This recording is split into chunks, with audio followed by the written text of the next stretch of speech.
3 days ago, Racing UK posted a tweet about an episode of the On the Wire podcast.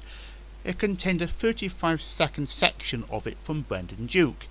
In those 35 seconds, he somehow managed to give some bizarre comments about Tiger Roll, and for free showed a complete lack of knowledge of a Shakespeare play he was using as an analogy, and I include a copy of the Racing Post tweet in the comments.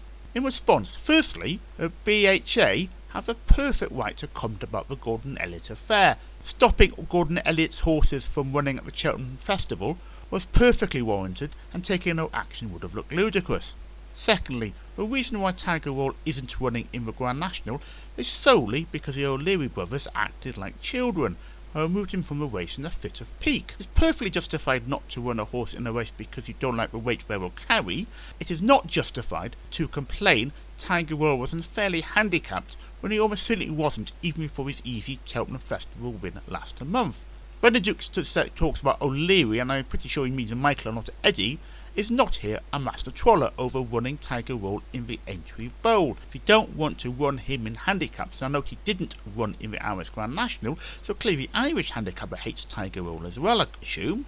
Then there's only the entry bowl, or the Punchestown Gold Cup, or nothing at all. All three are perfectly reasonable things to do. Running the entry bowl, Punchestown Gold Cup, or put him away for a year. Thirdly, the only farce is the OLeary brothers being idiots, and I've said in a previous video a horse cannot choose his owners. I only assume that Brendan Duke wants a job with Gigginstown before they move away from horse racing. Finally, if you're going to use an analogy, it needs to be on something you understand. Brendan Duke talks about the Grand National being like Hamlet without the prince. Now there's an important issue he's overlooked. Hamlet dies in the play. He doesn't make it to the end. When Horatio says good night sweet prince, he hasn't just put Hamlet to bed for the night.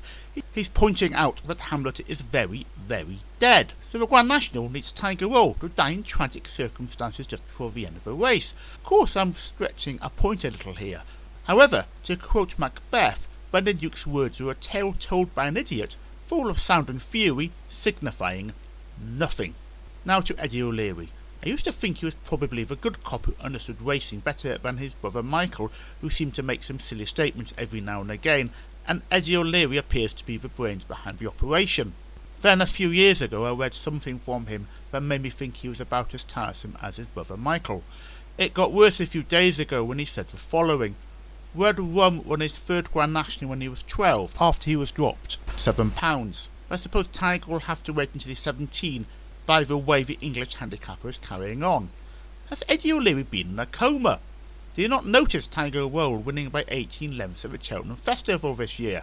Tiger Roll's handicap mark went up quite a bit after winning the 2018 and 2019 Grand National, because that's how handicapping works when you win a race. After his 2018 Grand National win, Tiger Roll has only run 6 times over fences.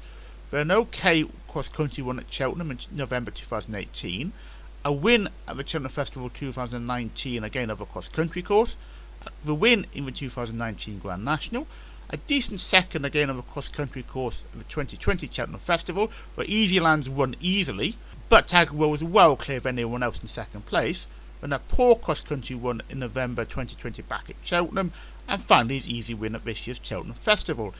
He went down to £5 after his defeat in November 2020. I assume Eddie OLeary isn't stupid, so what on earth is he doing?